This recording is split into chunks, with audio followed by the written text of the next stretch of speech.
and a superior part of the human race, and Native Americans were savages. They believed that their advanced civilizations of writing, having guns to conquer spears and overthrow a group of people that only had arrows and spears was their superior race. They also had a written language and governance, castles, kings, queens, and with the written language, they also had a physical document to title to the land that they used. So when it came to the point to where they were interacting with Native Americans, Alaska Natives, the land at that point was merchantable, in other words, for sale. Land and usage had developed a complicated system of privileges and obligations, all derived from the notion that transferable fee title to the land, that land that was not encompassed in some form of recorded title was outside the law itself and therefore available. So if you didn't have title or a piece of paper, it was free land. And that was their second reason, that that was justifiable to take the land. You had no proof. And they had the Europeans had a very complicated system to do that. They considered Native Americans beasts that ranged the land rather than occupying it. So that was their privilege in which to do that. And there's 4 more, if you don't mind me going through the rest of the 4, is that okay? Okay. The Pilgrims later on had a further justification. They were taking the land because it was ordained by God. And Native Americans were children of the devil. Therefore, it was okay to acquire lands and wipe Native Americans out. A very Puritan perspective. So the concept later, the last 2 items of the 6 items of justification included the concept, and we've all heard this phrase, manifest destiny, the removal of American Indians from their native homelands between 1770 and 1870, over 100 years. An editor for the Mississippi Democrat, Sullivan, described it, the essence of expansion policies of the 19th century, in the 1800s, in other words, that the United States was destined by God. Its advocates believed its dominion over the entire North American continent. Taking land was justifiable for the resources and development for the emerging nation. And the last item is a justification is taking land was a way to spread democracy and capitalism. Now, how does that last one certainly apply on a worldwide schedule, worldwide stage or platform when we talk about our international relations and wars in Iraq and in Afghanistan, when we're talking about spread democracy and capitalism. So that's kind of the 6th reason how land became justifiably stolen by the Europeans. So I wanted to just share that. Thank you, Debra. Mm-hmm.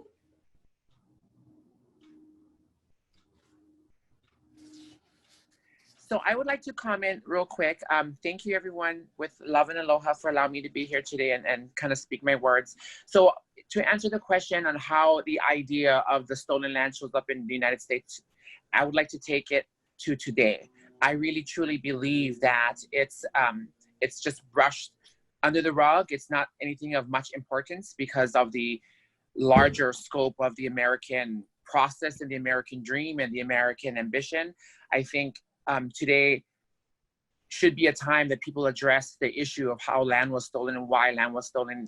Is that on what Debra was speaking of? That makes a lot of sense. But I think for today, how stolen land is showing up in America, I don't think that there's a lot of importance on it. I don't think there's a lot of focus on it. I think there's a lot of brushing it under the rug and the premise that it's something that's already been done and nothing we can do about it. But I think now is the time that I think that wrong should be righted. So that's my answer to that question. Thank you, Kavehi. Mm-hmm. I would like to start with 1785 under the land ordinance is under the Federation of States. The Congress allowed settlers to purchase land in their name out west. But the largest acquisition of land in America came as a result of a successful slave revolt in San Domingo, now known as Haiti. In 1803, the United States under President Jefferson purchased 500, I believe it was 530 million acres of land from France. The leader of the slave revolt, Toussaint Overture,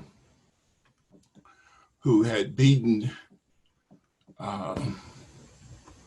Bonaparte in Haiti, and Bonaparte wanted to get rid of that land called the Louisiana Territory. And that was all the land that was west of the Mississippi River. The United States wanted to purchase all that land so that they could have the river and the port of New Orleans. Moving forward,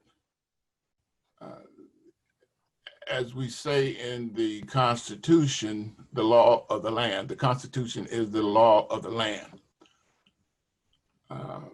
Land has always been a part of the way Americans valued you, and to the extent landowners could vote. If you didn't own any property back in the day, you didn't even have a vote. And so African Americans,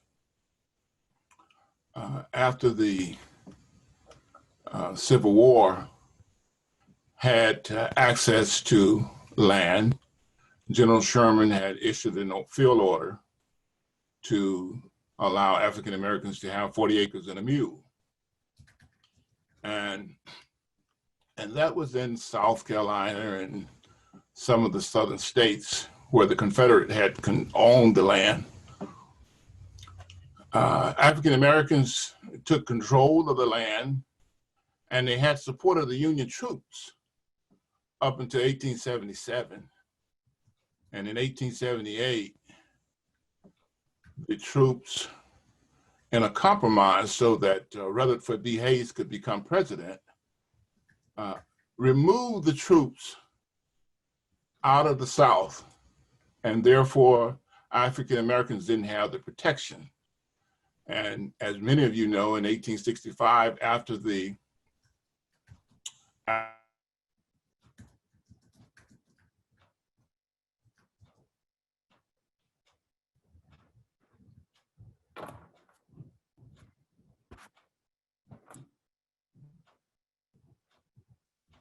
Oops, I'm sorry, Ed. It sounds like you might have muted yourself on accident.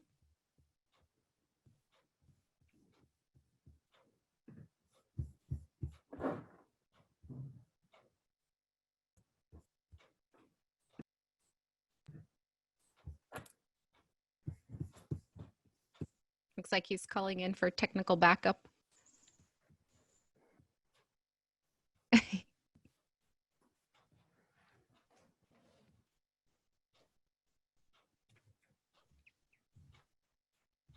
Okay, I think you're unmuted now, Ed. Okay, sorry about that. So as a result of that, of the troops being pulled out of the South, and as you well know, after the 13th Amendment, 1865, the Ku Klux Klan was formed in 1865.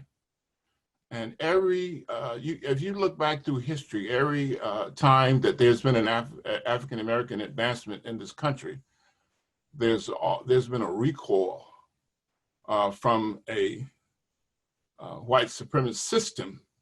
And the system operates on 5 pillars of racism.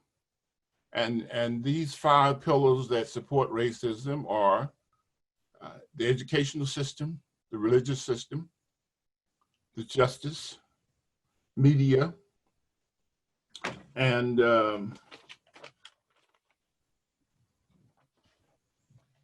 economic system.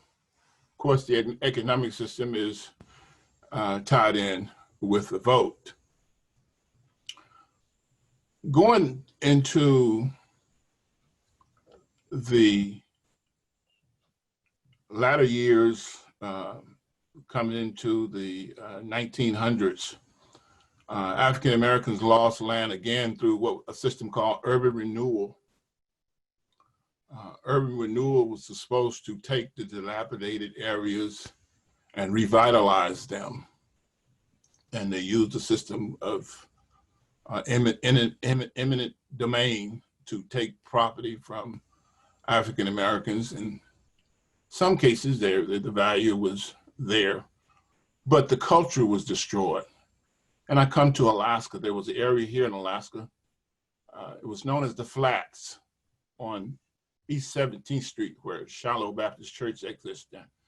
That was a bustling area in the 1960s.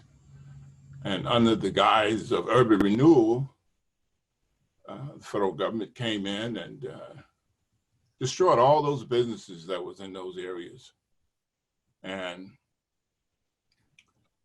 had promised that the individuals there would be able to participate economically, but what we have is just low income housing that was replaced there. And I think the last thing that I would point out in terms of land is in 1950, a gentleman by the name of Alvin Campbell attempted to purchase a home in Rogers Park. His home was burned down, and he was not allowed to live there. And as a result of that, the NAACP was formed here in 1951 to fight against racial discrimination in housing. So with that, I'm going to allow someone else to speak.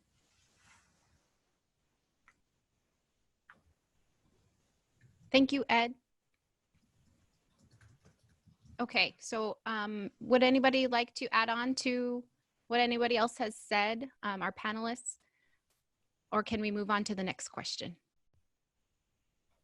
Okay, here I will share my screen again. What are some major historical events surrounding land ownership? And I think that Ed had gotten into it a little bit, but I wanted to ask that.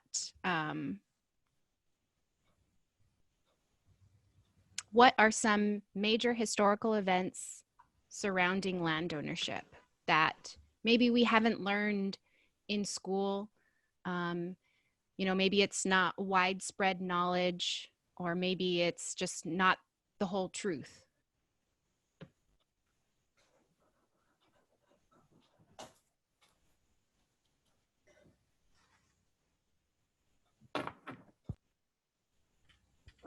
Well, I can go if that works for you, Alice.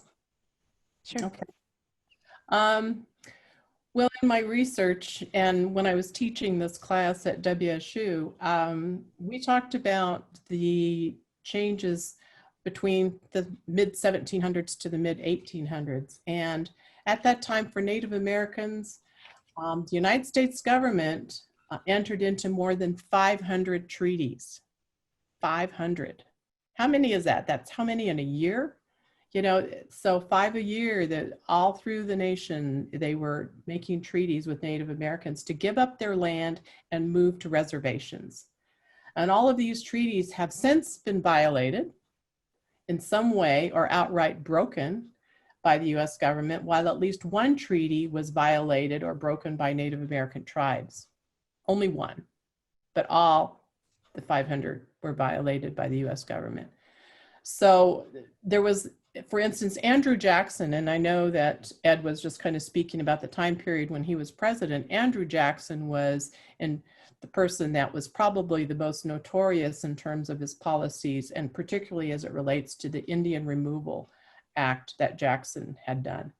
And it concluded the Trail of Tears, where the Cherokee on the East Coast, as well as several other tribes, were visibly enforced to move from their lands because they were an agrarian society, and move to a reservation in Oklahoma, of which is probably not the most fertile ground in the entire United States, Oklahoma. But I'm not a farmer, so I don't know.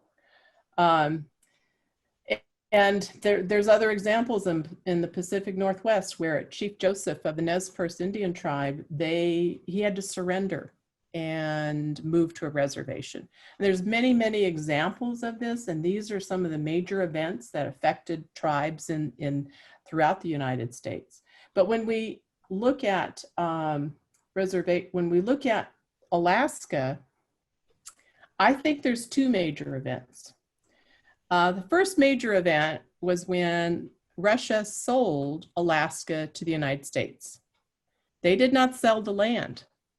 That was not part of the deal. It was the rights to do business. It was the rights to work, to be in Alaska and have access to many of the resources, obviously, that the Russians were capitalizing on and buying and harvesting, which were furs. And it was only when the discovery of oil on the North Slope that we recognized the deed for a title and settlement of Alaska Native lands. ANVCA was the next major event. And this was passed in 1971. And we have many people that are still alive, like Willie Hensley, Emil Noddy. Many were involved in getting that act passed. And it was basically a social experiment, because before that, all the treaties and land settlement was done where Native Americans were moved to reservations. And you see them across the United States, the largest one being the Navajo, a number of them being obviously in Oklahoma, Washington, Oregon. There's a number of those reservations, and treaties were established for that. And what's interesting about ANVCA is that it kind of repurposed land ownership, because the federal government so much managed those reservations, and through the Department of Interior and through the Bureau of Indian Affairs, Native Americans really did not have control over the land. It was just a place, quote unquote, to put them. But what's interesting about Alaska is that with the social experiment in 1971, they repurposed land ownership and incorporated self-determination to the land, where land became an asset to the corporations. And as in being in business, when it's an asset, generally it's leveraged or used in some way for development.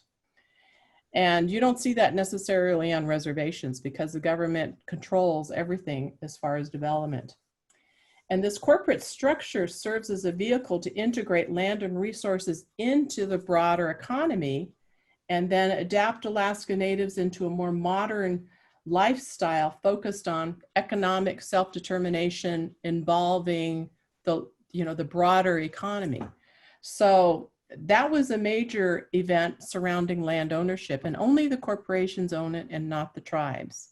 So you have village corporations, you have regional corporations, and as anybody that lives in Alaska today, you see the investment that the Native corporations have made in Alaska, as well as outside of Alaska.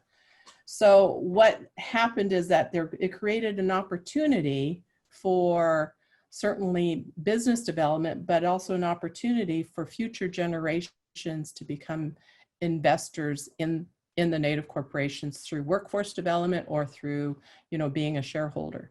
So it began as a social experiment, it's passed, and now we're looking at, since 1971, it will be 50 years coming up next year. It will be 50 years in the experiment, and ask each shareholder whether or not they think it was a success. Some will say yes, that are more tribally focused or looking more at traditional ways, and others that are looking at more career opportunity or investment in terms of just being able to be part of the broader economy, they may see it as a success. Everybody has their opinion, and during AFN, you hear it all. So those are what I see as the major events surrounding land ownership throughout the US and in Alaska. Thank you so much, Debra. You bet. In 1862, Congress passed the Homestead Act. Mm-hmm. And that affected about 30 states. What was interesting about the act when they passed it, citizens could participate with the exception of agricultural and domestic servants. Wow. So you can imagine who that affected when they passed that. And I think about a woman by the name of M. Ashley Dickerson. Yep. Who drove the Alcan with her 3 little boys in 1957 in a Jeep and came up to Alaska and homesteaded 160 acres up in the Mat-Su. So the Homestead Act allowed many African Americans to get their start with development, wealth. But what we experienced, especially in the South, was these agricultural boards would not allow African Americans to participate with the loans unless they capitulated or just did not participate at all in any type of rebellion in the community. That was the only way you could get those loans. And so as a result, in the South, African Americans lost millions of lands. And most of this started in the 1950s. We owned quite a bit of land up into the 50s. And when it comes to agriculture, African Americans have made significant contribution to agriculture. Mm-hmm. All of you know about famous African Americans and the peanut and Washington Carver and all of that, and Banneker, who had the almanac that many Americans used for many, many years to project what the and forecast what the weather would be like.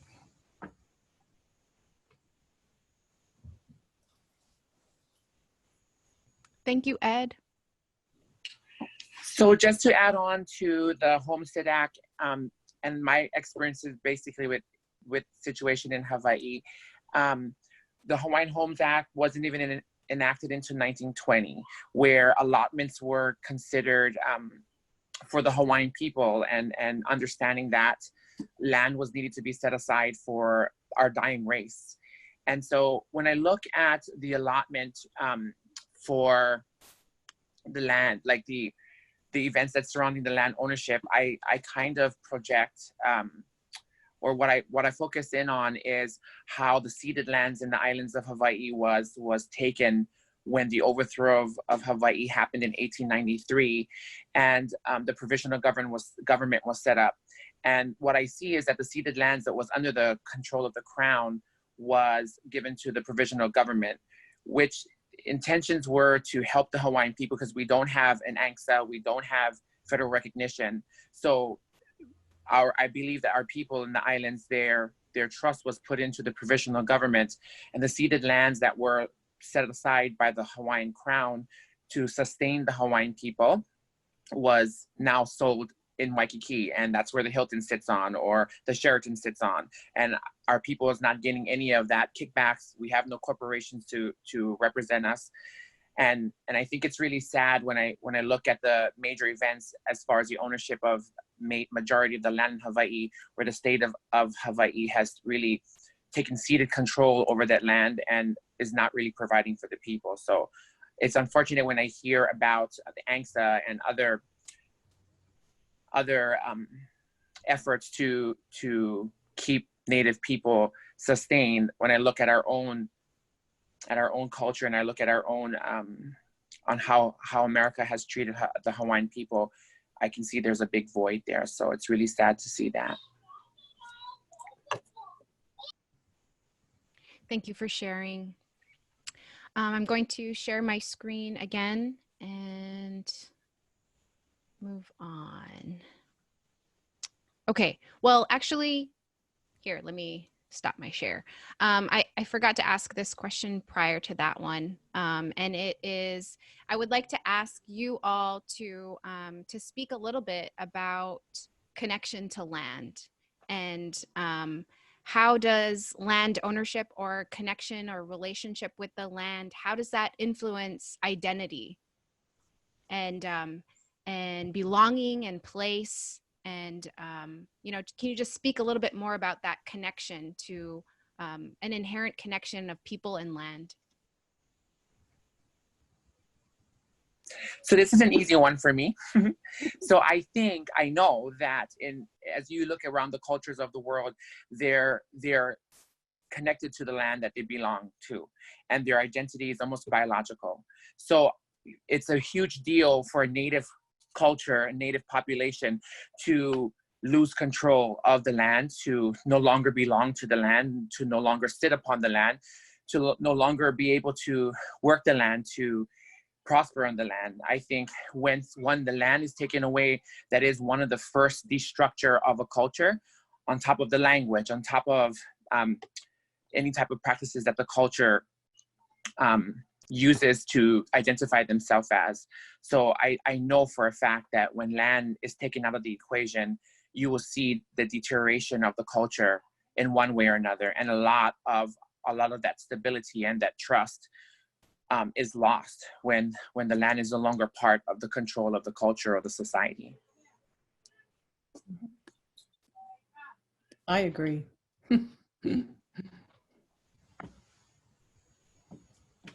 As I mentioned earlier, many of the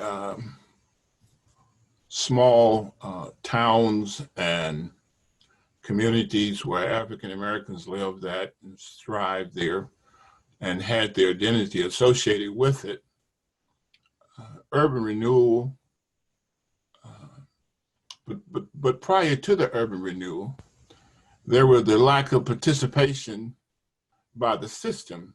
We can never forget that we are up against 5 pillars of institutionalized racism, and we have to recognize them when we see it. And we have to recognize the 4 Ds of racism when we see it.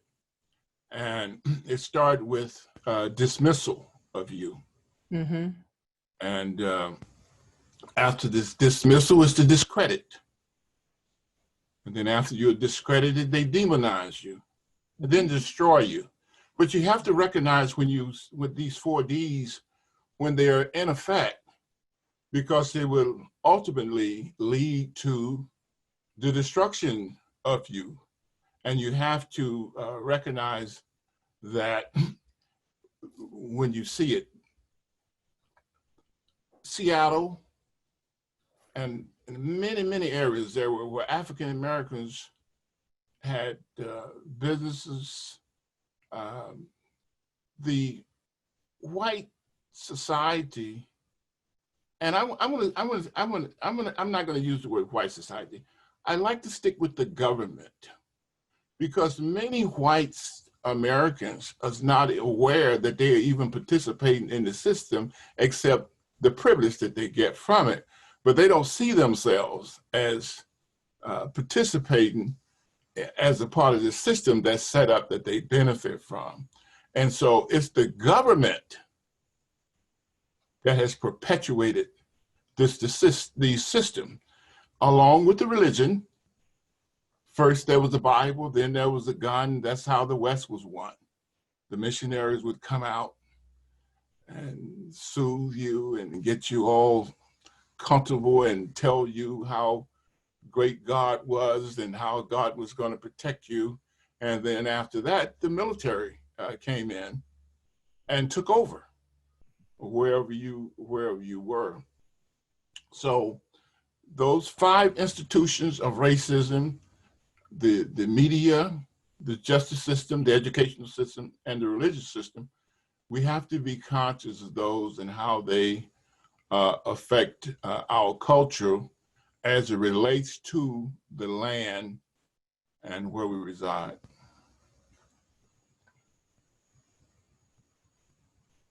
Thank you. Thank you all for providing that perspective. You know, I think it's important when we talk about this to really bring it back to why is this an important discussion to have? And it's because we have close ties with the land where we come from, you know, and what we do with that. So I appreciate your feedback.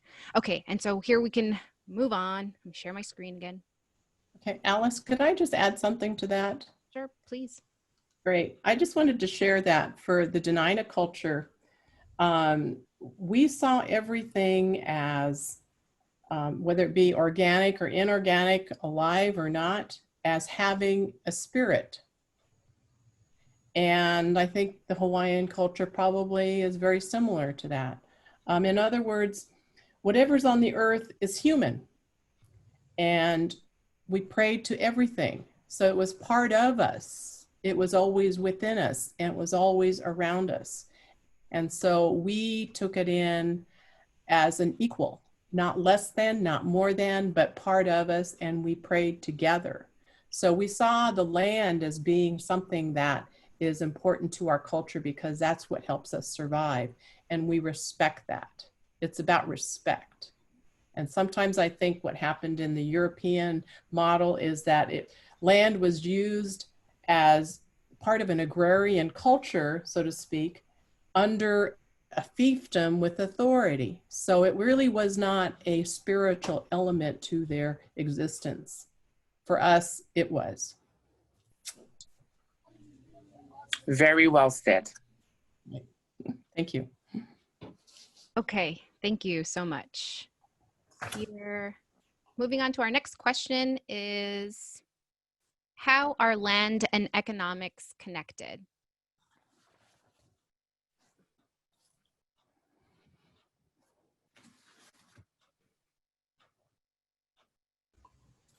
Well, I can start out if you'd like. I've got my notes here.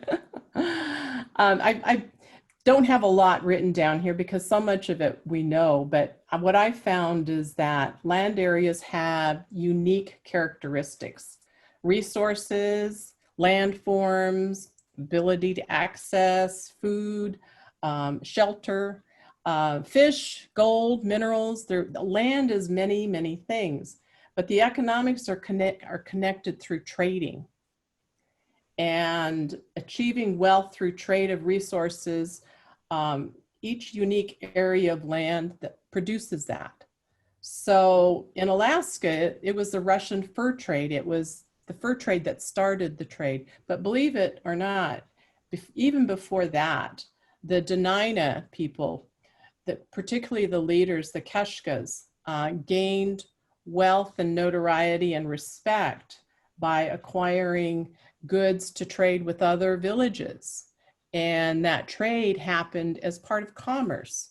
So the economy was built off of the land. But in thinking about it, if you live in the interior and maybe all the resources you have are maybe moose, caribou, whatever's available there, but we don't have access to, say, maybe salmon. Maybe there's no salmon in that area, but that's a delicacy that becomes a delicacy in the interior, and you trade. And there was copper in the Ahtna area that other villages treasured the copper, and there was trade. So in the Dena'ina area, we had access to the sea, all the resources from the inlet, the ocean. We had access to the mountains, the sheep. We had access to fish. We had timber. We had transportation avenues to different areas to gather those resources. So many of the chiefs called Keshkas were the leaders in developing those resources and generally did the trade with the Europeans. And some of the Keshkas eventually became actual store owners during the gold rush, particularly in the Quaq area. So what happens after this is that, you know, you look at ANVCA and the passage, corporations and shareholders own the land. Alaska Native tribes are not so much landowners, but they have the sovereignty, and there requires a partnership. But it's one of those things that we've evolved in from simple trade of resources available to a certain tribe to all the way to today through ANVCA, through corporate vehicles to actually do the trade in a more high level of finance, so to speak. And all of Alaska Natives that were enrolled in 1971 and their descendants now are shareholders. So when you say, how are land and economics connected?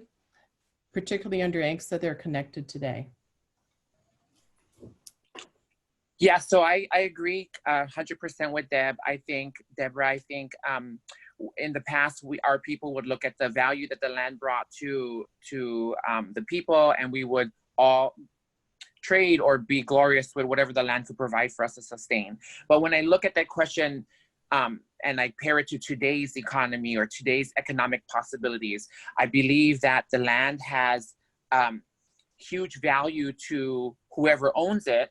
As far as them monetizing, it's no longer land is no longer looked at as something for us to nourish and to take care and to have it be part of a legacy of our people and the generations of our ancestors. It's now today, land is connected to the economy in a way that we can develop and change and monetize and maximize. And so I truly believe that the person who owns the most land will probably make the most money or have the opportunity to make the most money. So land is looked at in the Western eyes now as more of monetary value and how they can suck every penny out of it, regardless of the native ties to it or the native respect that we have for the land. I think that people look at land as a way to just get their bank accounts larger, whether it's a native entity looking at it, which would be greater because they have so much more respect and understanding and cultural ties to the land,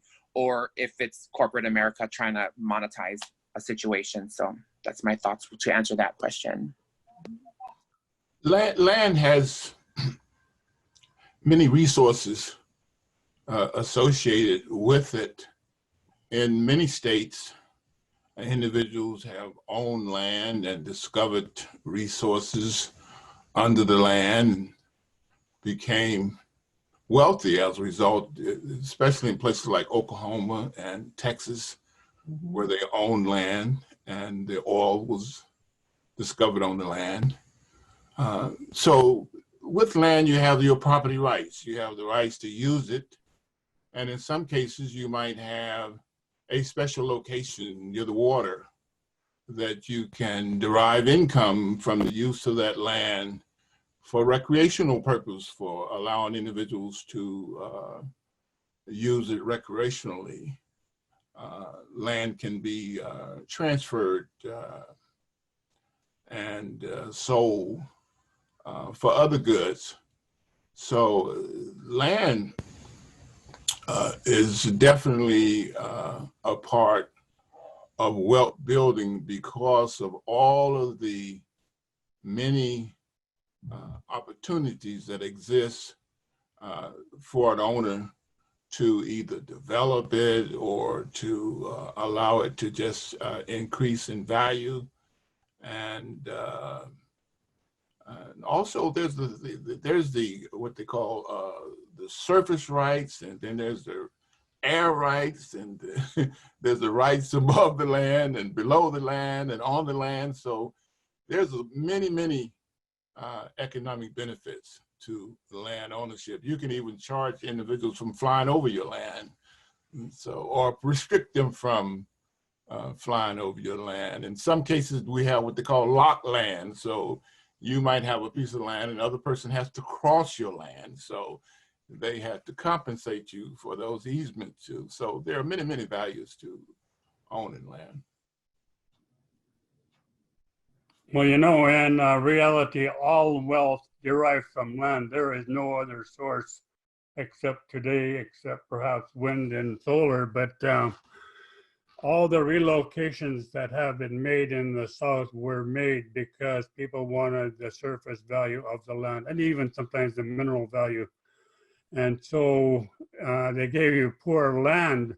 But what I want to say also is that if you don't own the land, you're going to pay somebody rent. And that's what we do here in Anchorage. In the village, you need to keep the surrounding lands in proper ownership. Otherwise, then you pay the rent in a different form, and that is in the form of paying for other goods to live on. So I just want to make that point.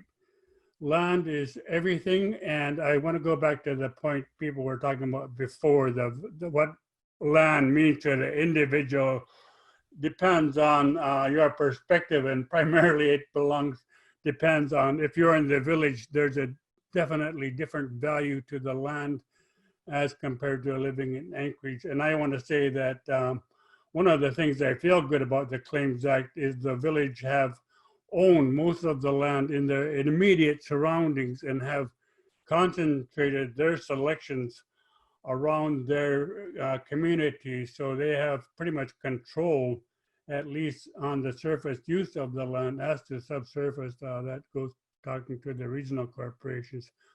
I just want to make those few points. Thank you. Thanks, Richard. We're just going to ask that if you have things to add or things to ask, we can save that for the last 20 to 30 minutes, please. I appreciate that. Thank you for sharing.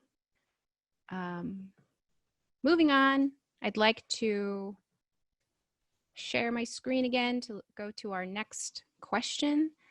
And I think we already kind of covered a little bit about how can and how does land create wealth. But I'd also like to move into what are the implications of land ownership ideas, such as generational wealth? You know, who benefits and who historically has lost?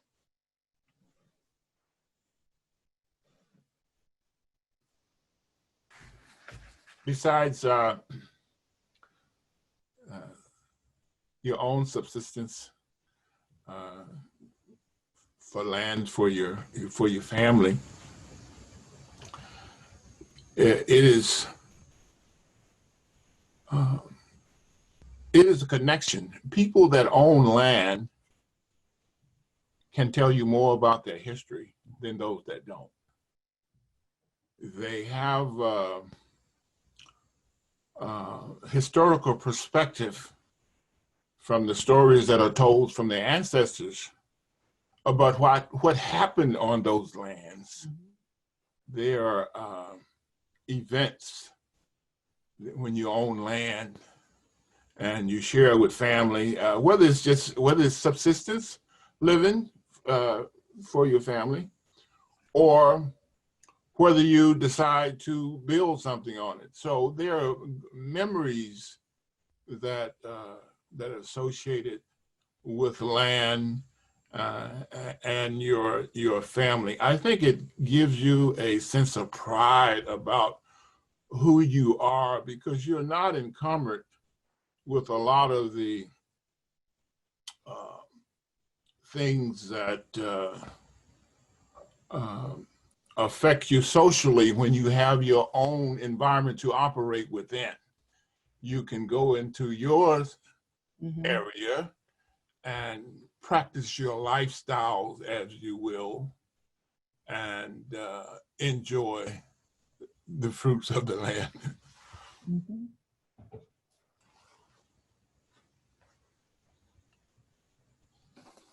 Thank you, Ed.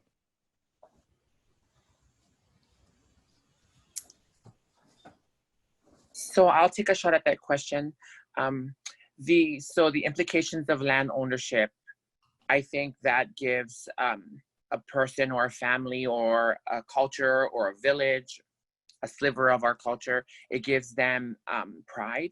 and it gives them stability. It gives them an identity, and it creates a structure of stability, I believe. And of course, if that land is passed on through generation and generation, it creates a legacy. And I think in today's world, especially with the American system with paying taxes, that has become a hindrance for my people to be able to own hereditary land and hold on to it, because back in the day, we only gave tributes to the chief and took care of the people in the village, and that was the land tax that was required of you if you became part of that society. But I see a lot of ownership being thwarted because no one can afford the taxes. I think the government makes it really hard for landowners, especially if you own a large chunk of land, to hold on to it by raising the taxes so high. So it's hard for people to hold on to the land, and so that's a big deal, especially if you're trying to create a stable environment for your family for generations. If the taxes are really high now, how will you be able to pass it on? Is it really generational wealth or a generational burden because of the property taxes? So that's a huge issue. But I think the implications of land ownership right now is pride and accomplishment and stability.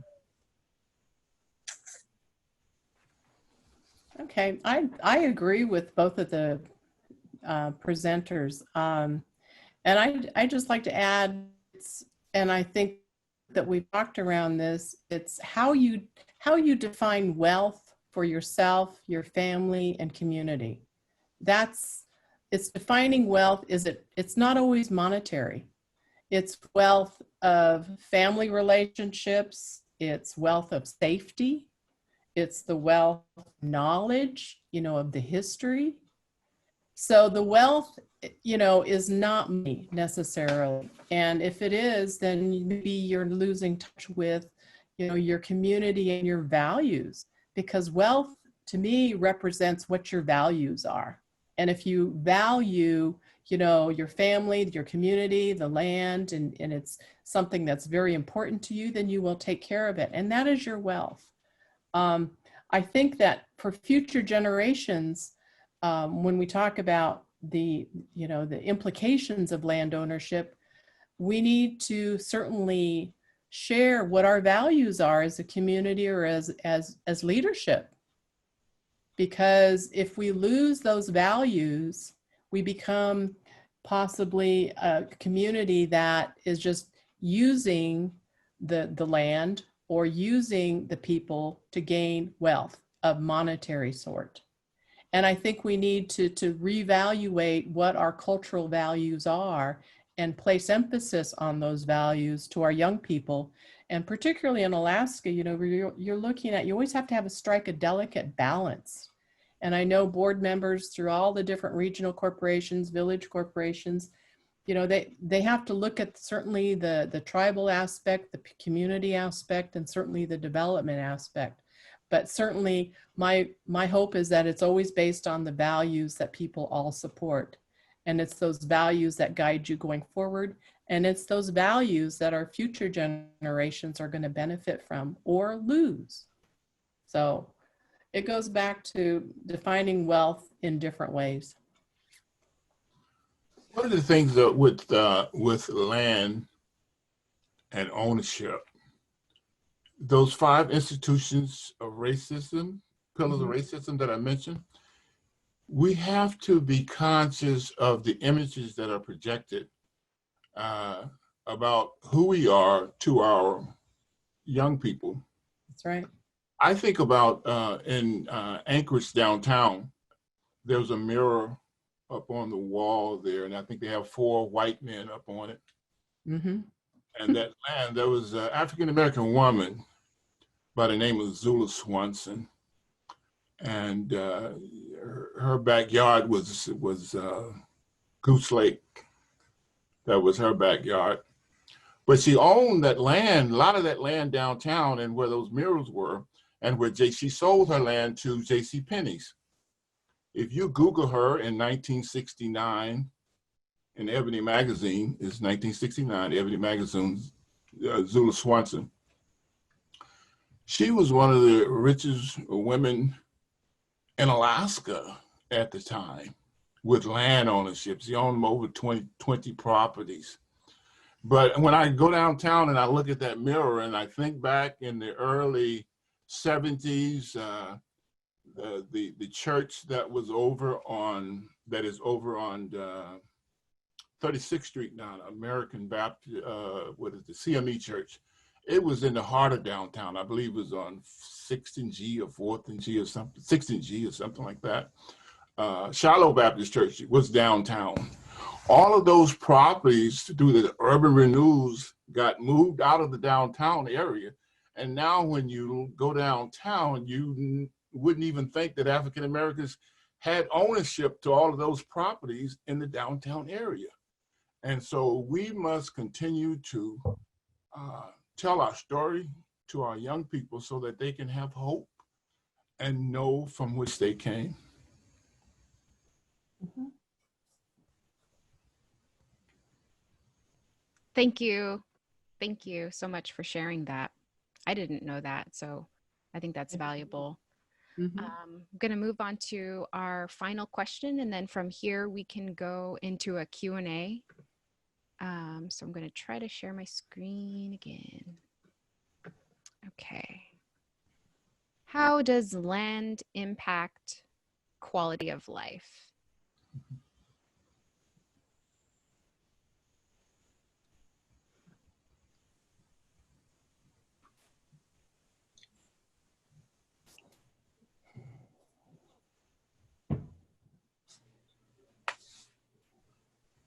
So here's my opinion on that. I'm taking this back to the cultural aspect of it. I think land has a huge impact on the quality of life. Again, culturally, if we are connected to our land, if we are sitting upon the same land that our ancestors has worked and has benefit from, I think that will give us much more pride and help us to hold our head up high in a community and a society where everything's changing and everything is becoming monetized. I know that land has a direct correlation to our success.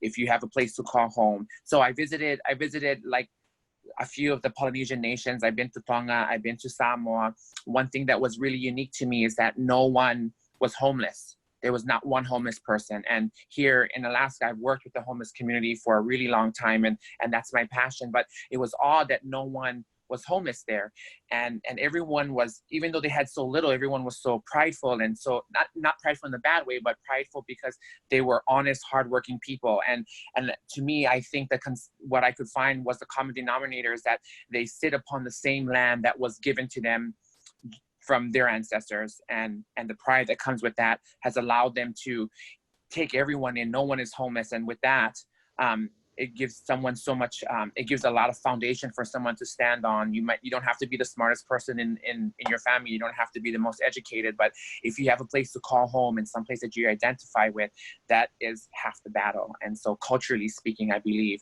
that that ownership has a lot to do with the success of future generations. One of the beautiful things that the Alaskan Native community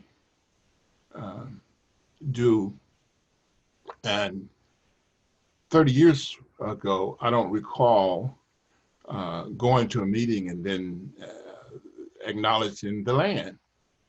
I think that is going to help your young people from years to come, and it's a consciousness to all that are participating in their meeting if they have to hear the acknowledgement of the land and the people who have spent thousands of years on that land. And I just love that because it's an educational piece, and you should insist on that. And I just love that. And when you think of quality of life, a lot of times how you feel, people will forget what you say, they will forget what you do, but they will never forget how you make them feel. Right. And so acknowledging those lands, when we speak of quality of life, I think that that gives a sense of pride. And I just really appreciate it. Yeah, I have to comment on that. I appreciate both of the speakers, and Ed, you're absolutely right. I remember the first time, probably, I don't know, 15 years ago, maybe 20. I'll date myself. I'm only 30, so no, I'm just teasing. But the first time that there was a land acknowledgement for the Dena'ina, I just about fell over in my chair. It was the late Byron Malott, who was addressing an international group here in Anchorage from Japan. And he acknowledged the Dena'ina land and told the audience about it. That was the first time in my life I had ever heard anybody acknowledge Dena'ina.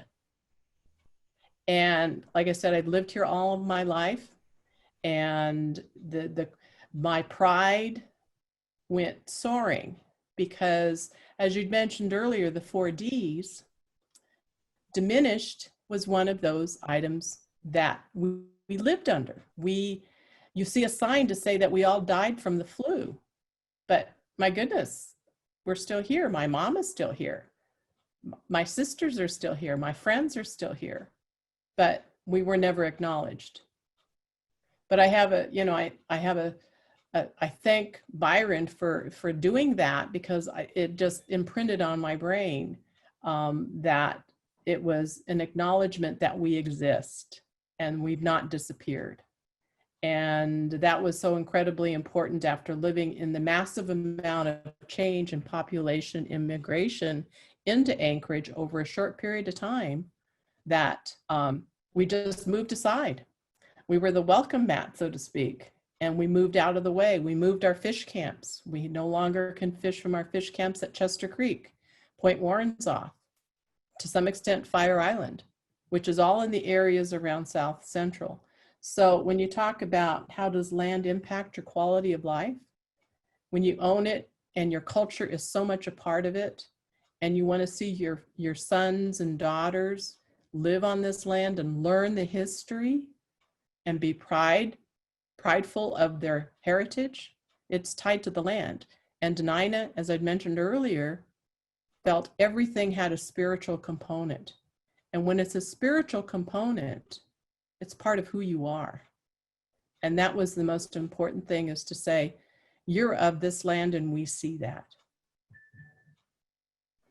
So thank you both for saying what you've said. Yeah, I appreciate that as well. I think the first time I ever heard a land acknowledgement was at the Portugal the Man concert here in Anchorage, and it was such a validating experience that I almost cried. I was like, wow, someone's listening. Yeah. And it was kind of like something that I needed, but I didn't know I needed until it happened. And yeah, so thank you all for sharing about that. I would like to open it now to a Q&A session.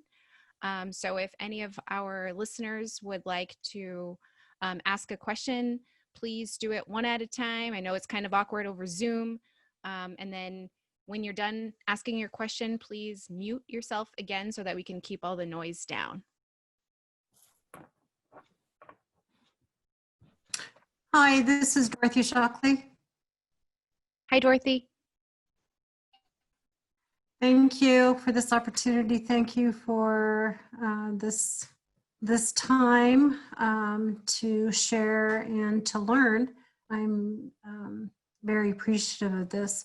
But I guess I don't really have a question, but I want to make a comment in regards to land and respecting land.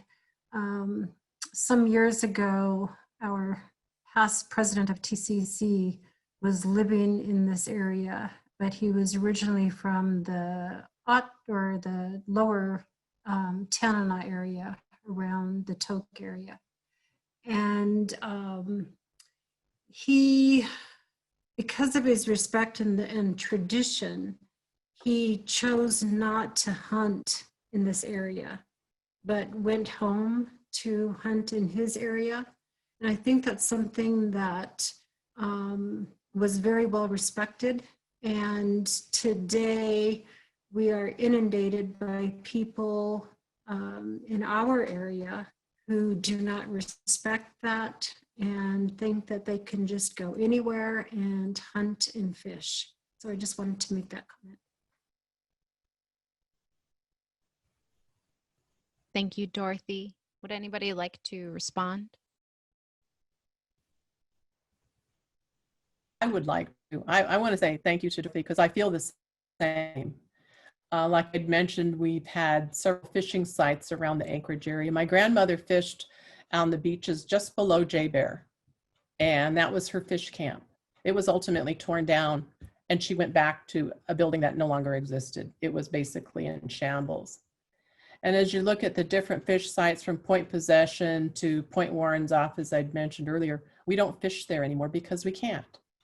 It's either because there's not enough fish, which is generally the case, but it's because the land is owned by somebody else. And we were never given the opportunity to say, this was where we lived and this is where we subsisted. And we never had the opportunity to say, this is important to us. We need to keep it. We want it. This is ours. This is what we've used all of our lives for thousands of years, but we never had that opportunity. And so, Dorothy, thank you for saying that, because that is one of the issues that all of the villages around Cook Inlet, from Ninilchik to Tyonek to Chickaloon to Salamatoff, Kenai, we're all addressing that issue to say, how can we at least save our fish? Thanks. Any other questions from our listeners? I don't have a question, but I do want to make a comment in terms of African Americans, and I need to put my camera on, and relationship to the land.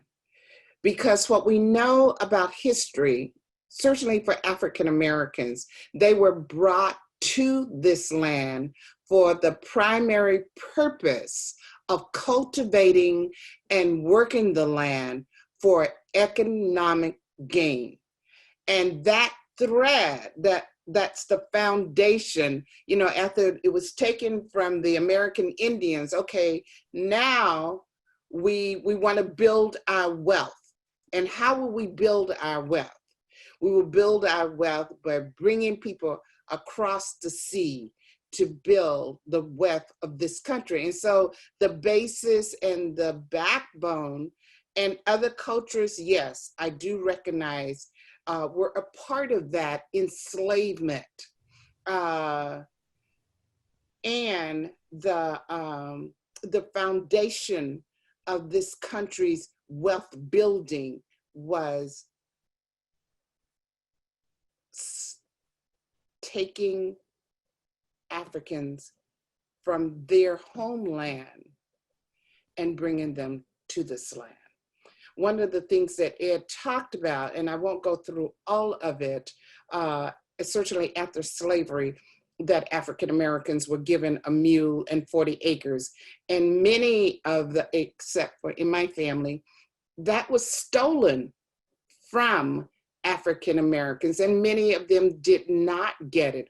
And those African Americans who left the South and went to places like Oklahoma and throughout parts of the country to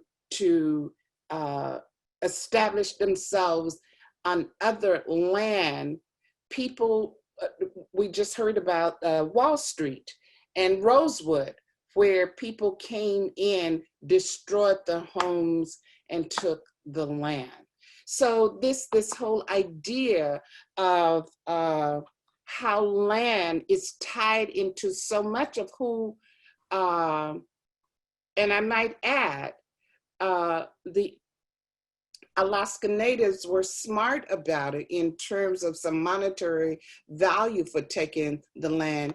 We dare not talk about any reparation for African Americans for X number of years of coming and helping to build the wealth of this country.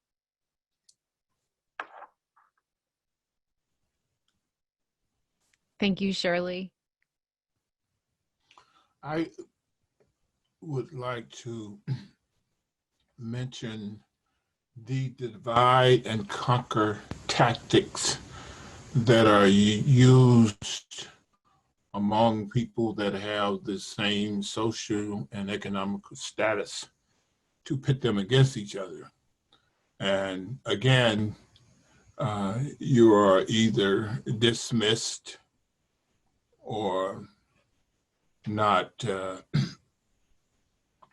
acknowledged for your contributions. Now, I was thinking about on the Land Settlement Act. I know that Willard Bowman, who set up the Human Rights Commission for the state of Alaska, he was the first director, and Emo was worked with him.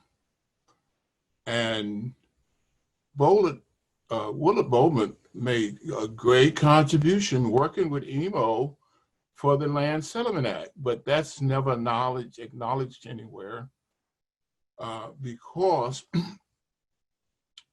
to the other cultures to have that historical relationship to come forward, it shows that you can work together and do some things together. And the association with the Civil Rights Act of 1964 and 1965 Voting Rights Act was somewhat of a foundation, just like in 1946, the first Civil Rights Act, which was here. We all gained from each other. And I'm sure that that movement that was going forward in the 60s had some effect on the Lands Claim Act. And we should make sure that there's not divide and conquer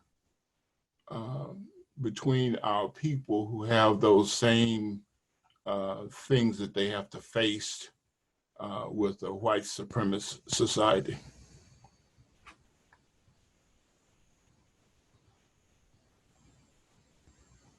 Thank you, Ed. Thank you, Debra. Does anyone else have any questions for our panelists? I do.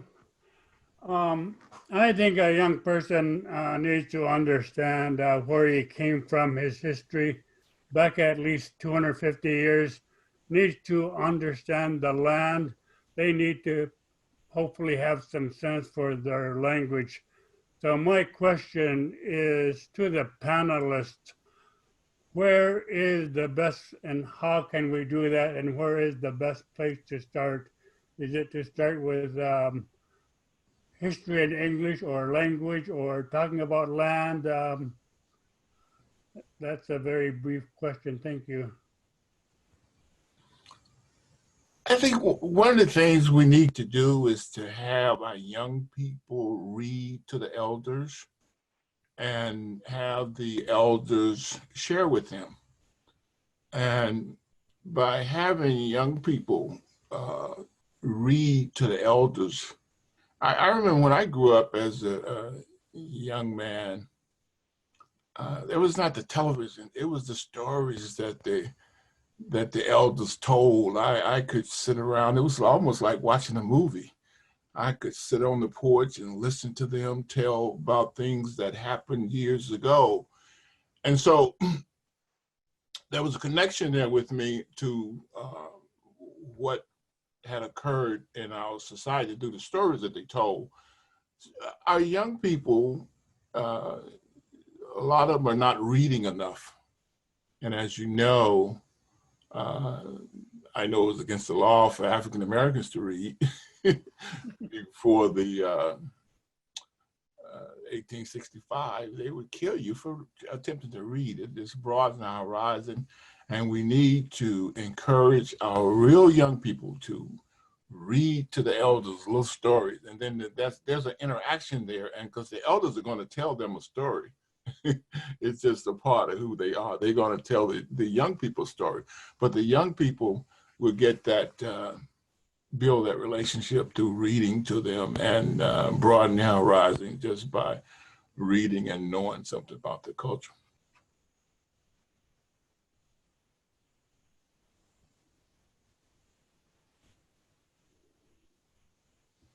I think that the question was what are the first steps to recognizing where a person comes from, and how do we encourage that learning and history? So I think it kind of starts within the home. I think, especially like how Ed said, the young generation needs to get involved.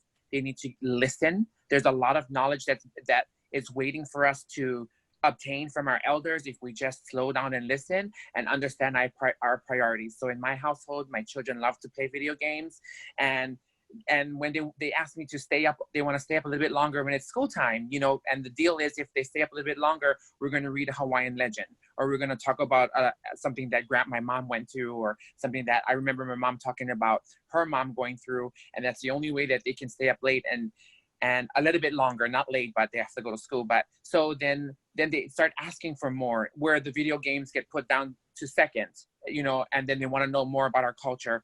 And then I take them to all of my events, any type of Polynesian event, any type of cultural event. We love to attend a lot of different events. I make sure that my kids are there, that they're front and center, they're getting involved, and they're listening and wanting to understand until they can have their own passion to understand what the importance is to them. I think it starts where we begin. It starts at home, and it starts getting involved in your community.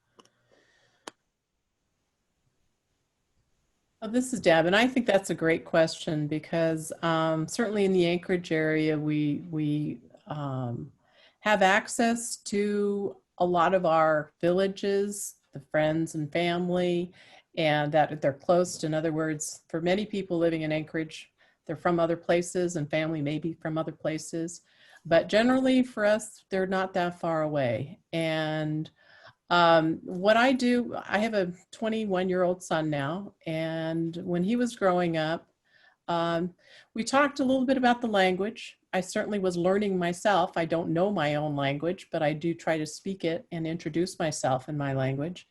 But I also showed pictures. Sometimes it's very visual to show, you know, who is that? What are they doing? Where is that? And to explain, you know, a little bit about my family, my mom, my grandmother, fishing in Quaq, going to Quaq and doing the educational fish permit, where we are limited to 25 fish for an entire village. But, you know, we go there and we talk about what we've always done as people. And I've been to Tyonek, and that's one of my favorite villages within the Cook Inlet area. Many villages. I used to travel throughout rural Alaska, but Tyonek is where I ended up working for a couple of years and enjoyed every minute of it. And it's a village that has pretty much maintained a lot of their practices, although it's not to say that modern technology hasn't come in with the iPhones and video games and everything else. But fishing is still a major component of that village, and it's so close to Anchorage, and it's not far away. And my mom was very close friends with several people there, and we were always close villages, Quaq and Tyonek. So there's a lot of history there. So that's how we maintain it, and that's what I tell my son. And he remembers some of it, but hopefully, you know, when he looks at the family tree that my mom and others had developed, he'll see that the lineage goes very far.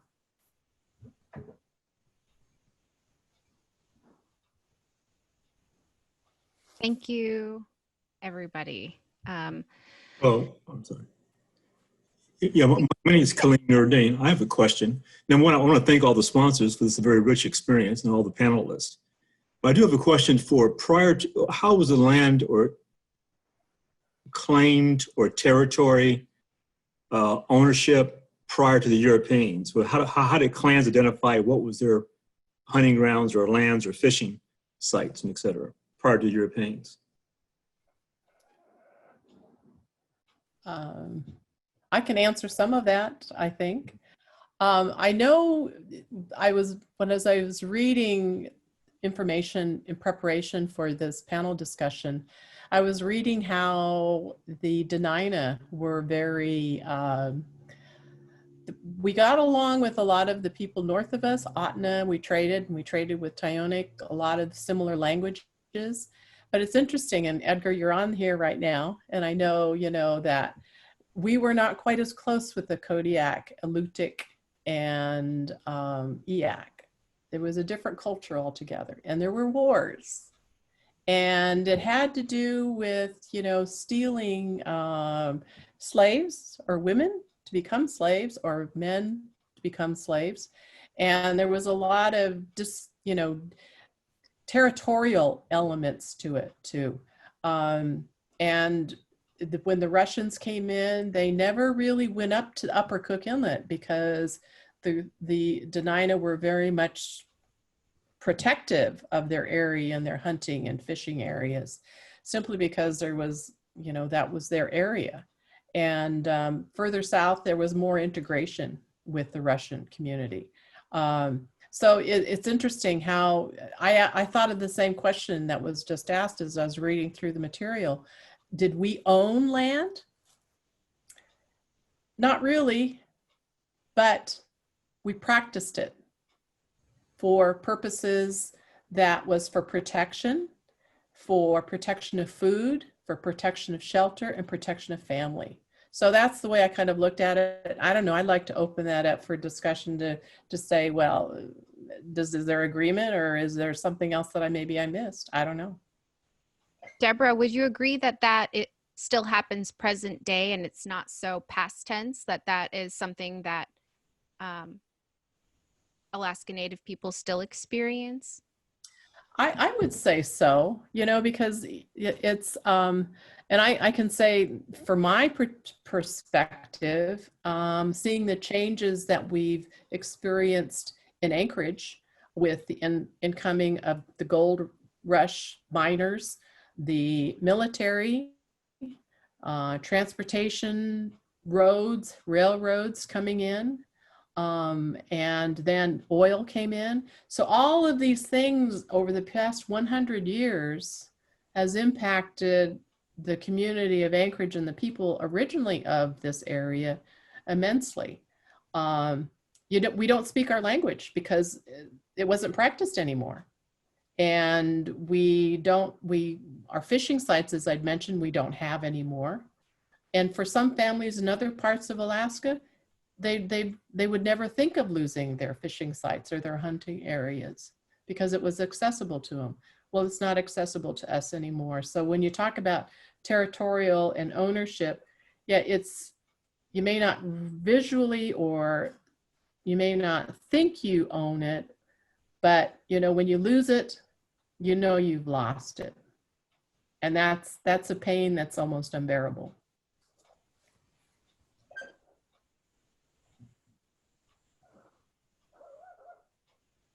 Okay, it looks like we're nearing the end of our time here today.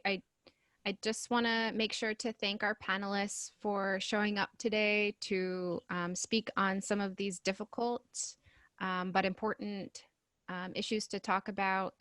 And I want to remind everyone that we have another event the same time next week to debrief this conversation, to talk more.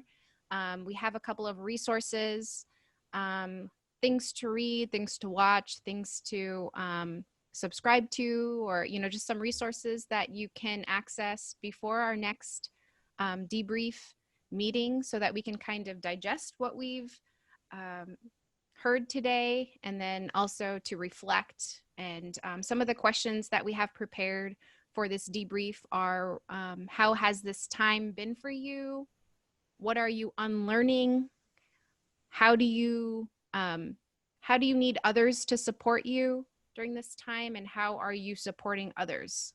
So any of these responses we'll be addressing in our reflection discussion the same time next week, I believe. And then please stay tuned for our next panel discussion, which will be on stolen labor.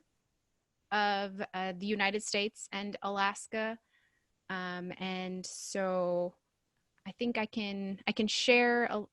Mary Jo, I see you turned your camera on. I did. I just want to say thank you to Alice and to the panelists for, I learned so much. And also the purpose of this is for us to come back, talk about what we learned, and more importantly, for me at least, what I felt, and to also take some action. So it's a multi-pronged approach. As a white woman who is the systemic racism that we've gone through, or that we do, it's an opportunity to really try to unlearn some of the stuff, and etc. So anyhow, and I think that we do have a resource list that our library staff also created, and that is also available. We can send it out as an email, or Alice, I'm turning it back to you.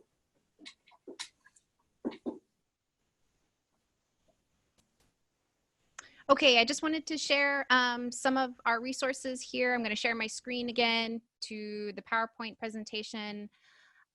If you would like to donate to some of these organizations, here are some places or some people to contact for donation. Polynesian Community Center of Alaska, KNVA, and I'm sure we'll have some place for that third one. And then we wanted to provide resources for people to dig deeper and to think about stolen land deeper, to reflect a little bit more. And here are some resources to look into if you would like to read up or check in on any of these things so that we can discuss them next week, to kind of debrief and digest everything that we've heard here today. I want to thank everyone for coming in and tuning into our discussion today. It's super important, and I'm just a little bit shocked at how many people showed up. It obviously means that there is an interest and a concern about some of these things, so I think that's great. Thank you again to our panelists. I appreciate you guys so much. Koya Nukbuk for your insight, your expertise. It's very much appreciated. And yeah, so please tune in to our next discussion on stolen labor. And I hope to hear again more from you next week. Well, the Dena'ina word for everybody that participated tonight is Chanan. Chanan, everyone. Thank you. Chanan, aloha. Thank you.